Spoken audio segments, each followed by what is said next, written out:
Hey friends, welcome back to the channel. Got the 2021. It's been a little bit more than a year that I've had it. Today's video we'll talk about this. I am considering changing it in for 2022. However, as the reports come back from the 2022, I'm not sure. And we'll talk about that today. We'll talk about the wastegate problems on the turbos of the 2022s. And let's maybe do some voting and you can let me know down in the comments what you think. Anyway, this is the 2021 Platinum.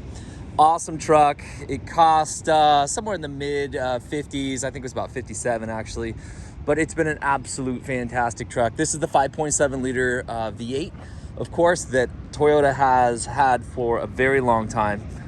Amazing engine in every way, except of course gas mileage. And the gas mileage on this is somewhere around 15, maybe 14, kind of depends. This is the 4-wheel drive, so it's a little bit heavier.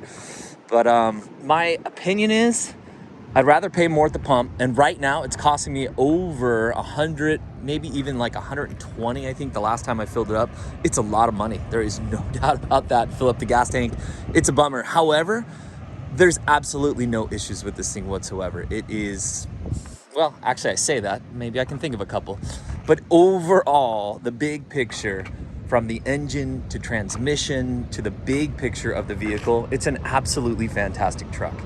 So if I am going to pick a few things apart, I don't love the entertainment system. I'm going to give it like a thumb sideways. And every time you get in the vehicle, the Wi-Fi turns itself off and you have to like press 5 buttons to turn it on, and the vehicle has to be stopped to turn on the Wi-Fi. So if I hop in the vehicle and my kids are in the back, they want to get on their iPads or something like that. If I start driving, I have to wait until the next time I stop, or I have to pull over on the road. So if I'm on the freeway or something like that, it's a bummer. And maybe it doesn't sound like that big a deal, first world problems or whatever, but it's really annoying. I'm shocked that we can't fix that.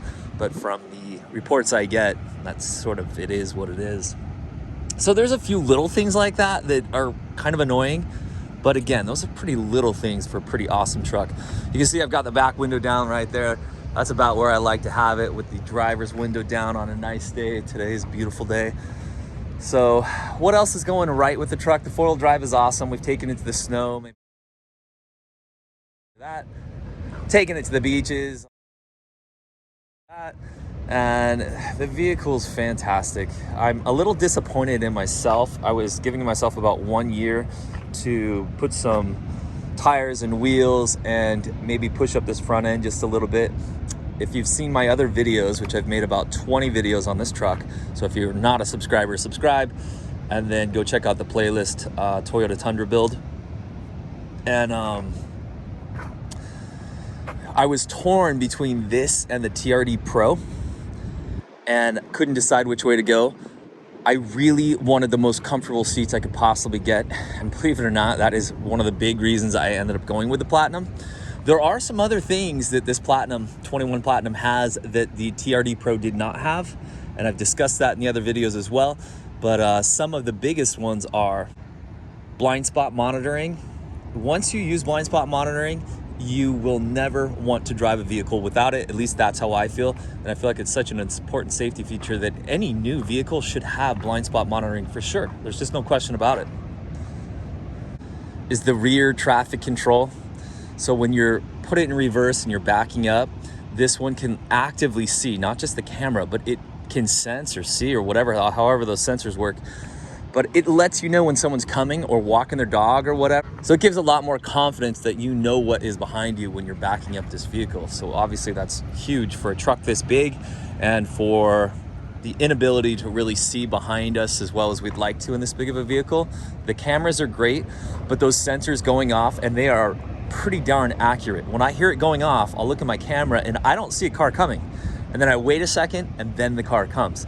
So it really does help out. And again, it's one of those features that once you use it, you're like, dang, I wish my other vehicles had it. We also have a 2013 Sequoia. And I've made some videos on that one as well. And that is basically this truck. Okay, it's taken away a little bit of the features because it's 2013, but more or less this truck. And that one's an SR5. So it doesn't have some of these fun features I'm talking about. And when I got this Platinum, it's the first time we've splurged on a vehicle. A lot of the things that I thought would be bells and whistles and nonsense have turned into things that I really like on this truck. And when my wife drives the truck, she keeps telling me, hey, I want to get the new Sequoia if it has all these awesome features on it. So they're more than just bells and whistles and nonsense. They really are helpful to have in the vehicle. Hey, so let's talk a little bit more about the 2022 Tundra. And I am just regurgitating what I'm reading on the internet, what I'm getting off these other web pages. And that is the 2022s are having wastegate problems on those turbos. You know, I'm a big fan of Scotty Kilmer. Love him, hate him, whatever your opinion is. You know, he kind of called it that even Toyota might need a few years with these brand new models. So the 2022 Toyota came out and everyone was thinking, well, it's a Toyota, you know, they're gonna do their testing and have it all dialed in. That doesn't seem to be the case. There's little issues going on, like the locking feature that sort of kind of spazzes out a little bit, if you've seen that one. And also the entertainment system is having some issues, I hear, as well. But the big one is the turbo wastegate issues. That's huge, right? You cannot just pop open the hood and put in and pop in a replacement part on that. My understanding is that for a lot of these, they're pulling the cab of the truck off, or maybe even the engine out, but it's a huge thing to get in there to change or fix this problem that they're having.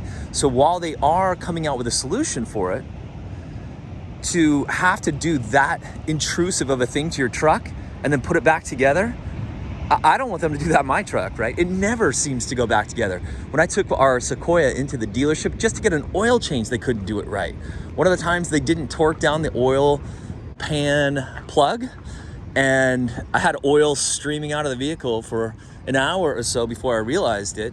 And luckily we caught it luckily we caught it before too much oil had gone out. But I don't want to trust these guys by taking the truck half apart, fixing something and putting it back together. I guarantee there's going to be little issues because it wasn't quite done right. When I go in for the oil changes and they take off this skid plate, right? It's held together with these bolts. And I kid you not, I look at the bolts right after they do it for the first time, and half of them, you can see they're not stripped, but you can see that they're starting to get stripped. So they're obviously using an impact and just zipping them in, zipping them out, which isn't that big deal the first time. But by the time they do that 5 or 6 times, some of those bolts are gonna be stripped and they're not gonna be torqued correctly and all those kinds of things. So little things that can also really kind of be big things, right? Start having stripped bolts, I mean, what a headache. But again, back to that wastegate problem with the turbos, huge deal. And so while there was part of me when I bought this vehicle right here, I really couldn't wait any longer. I had a Tacoma that was 24 years old, it was dying. I needed to get something safer. My wife is telling me, go get a truck, you've been saving up. So I went and pulled the trigger on this one right here. Now, part of me was thinking, you get less technology, but what you get is the reliability. I can't imagine a vehicle more reliable than this right here. And that's a huge reason that I bought this vehicle. Ooh, there's some big waves coming in out there. But huge reason I bought this vehicle. But again, I also was a little bit brokenhearted that I'm gonna spend $57,000 and not get today's technology. So tough call. Here's my plan moving forward. I think I'll keep this truck at least for a few more years, and I don't know, maybe it'll end up being like sort of a dynasty truck in my family, and my kids are getting older, maybe one of them will inherit it one day. But I'd also like to keep my eye on what Toyota does with the new Tundras. So maybe give it 3 years is what I'm thinking. Maybe 2 more years, maybe 3 more years, and see if Toyota can fix all these problems. Let's get the turbos working correctly, and then I might reconsider. But even with that, even if they do fix all these problems, I still don't know. I still don't know if that's the direction I want to go.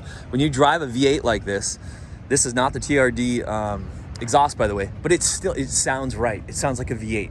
It sounds like a truck should sound like. And I don't know if I want a 6-cylinder pushed by turbos. And even when the Toyota does fix those sort of upfront problems, is what I'm gonna call them, what about the back end of owning the vehicle? In other words, what about when the truck hits 150,000 miles? 200,000 miles, right? That's the reason we buy Toyotas, so that when it hits 200,000 miles, we're smiling, right? Because our neighbors are on their 3rd truck and making car payments, and we still have the same truck that we haven't made any car payments in 10 years on. That's the point of a Toyota, right? So I'm not sure. And the turbos on smaller engines don't seem to make sense. Again, Scotty Kilmer is a huge one that I get information from. But again, love him or hate him, I know. There's probably a couple people putting comments down below saying, you know, Scotty Kilmer's an idiot.